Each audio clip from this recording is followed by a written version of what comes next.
napaka-approachable nun. Tapos, huwag kang iyak! Ayun, siya, kasi, pag sinabing Rachel, naisip ko sa kanya, siya yung, teary eye. Tama ba? Teary eye. Yun. Kasi ewan ko sa kanya, ano kung meron sa mata mo? Pa-check up mo yun. Tapos, ayun, so 18 ka na, katulad ko. Ingat ka sa mga gwapo.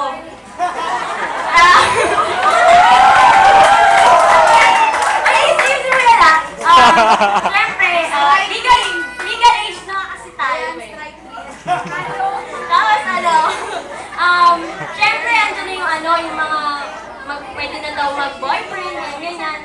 Pero, siyempre, isipin mo pa rin yung mga priorities mo. Yun. Huwag yung, last na yung mga gwapo, di ba? Tapos, yun.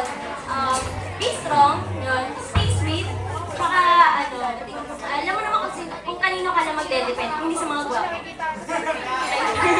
Ayun. Slight lang sa mga gwapo.